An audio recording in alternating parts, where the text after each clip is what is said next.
Kita beralih ke informasi lainnya, Saudara. Direktur Eksekutif Poltreking Indonesia, Hanta Yuda ini menyebut bahwa Partai Demokrat tak perlu terburu-buru untuk memutuskan arah koalisi usai resmi mencabut dukungannya kepada bakal Capres Anies Baswedan.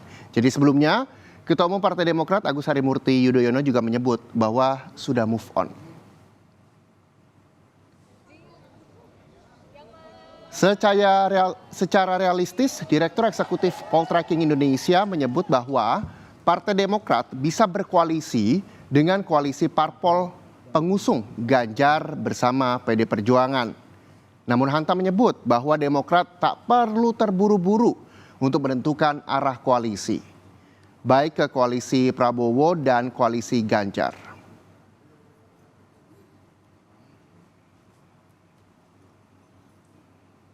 Kedua-duanya juga hari ini jangan buru-buru juga Bang Andi memutuskan. Peluangnya menurut saya masih 50-50 ya, antara ke Pak Prabowo atau ke Mas Ganjar Pranowo. Kedua-duanya tadi secara historis ada dengan Pak Prabowo, tapi secara belakangan juga rekonsiliasi politik terjadi pertemuan Mas Ahaye dan Mbak Puan terakhir. Pola di mana posisi tawarnya tidak sekuat ketika kemarin di Anies Baswedan. Demokrat akan berikhtiar untuk bergabung dengan koalisi lain yang memiliki kesamaan cara pandang, visi kebangsaan, dan etika politik. Kita harus segera move on. Sudah move on, begitu kata Ketua Umum Partai Demokrat Agus Harimurti Yudhoyono. Ahaye bahkan menyebut sudah siap melirik peluang untuk bergabung koalisi partai lain. Sekretaris Majelis Tinggi Partai Demokrat Andi Malarangeng juga menyebut Demokrat tengah menjalin komunikasi dengan partai lain setelah resmi keluar dari Koalisi Perubahan untuk Persatuan yang mengusung Anies Baswedan dan Muhaimin Iskandar.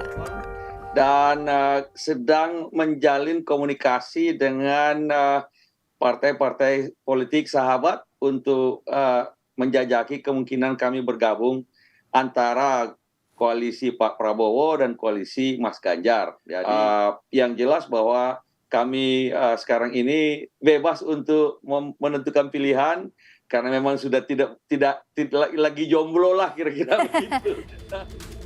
Kemungkinan merapat ke koalisi Prabowo ataupun Ganjar tentu terbuka lebar. Ketua DPP P3 Ahmad Baidowi yang masuk dalam koalisi Ganjar mempersilahkan Partai Demokrat untuk bergabung tanpa syarat bakal calon wakil presiden. Ya silakan aja kalau mau bergabung dulu baru bicara soal cawapresnya siapa. Bukan belum bergabung sudah bicara cawapres. Nah, kayak yang sekarang Demokrat misalkan belum bergabung sudah ini capresnya ini, cawapresnya inilah. Ya gimana bergabung aja belum kok sudah minta yang macam-macam kayak gitu. Jadi apakah itu sikap Demokrat beneran atau framing dari media saya nggak tahu gitu. Sama seperti P3, Partai Gerindra pun menyambut dengan tangan terbuka. Wakil Ketua Umum Partai Gerindra Habibur Rahman menyebut Ahaye dan Prabowo punya kesamaan latar belakang militer. Namun tentu soal koalisi perlu dibicarakan di tingkat pimpinan partai politik. Beliau berdua ini kan orang militer yang terjun ke politik dan berhasil ya, membentuk partai politik yang menjadi ikut di parlemen dan menjadi partai besar. Jadi kayaknya nyambung lah kalau Pak Prabowo dengan Pak SBY dan Mas Ahaye, kayaknya sih secara psikologis nyambung. Tentu kita menunggu kemanakah Partai Demokrat akan berlabuh setelah move on tak lagi sejalan dengan koalisi pengusung Anies Baswedan. Tim Liputan, Kompas TV.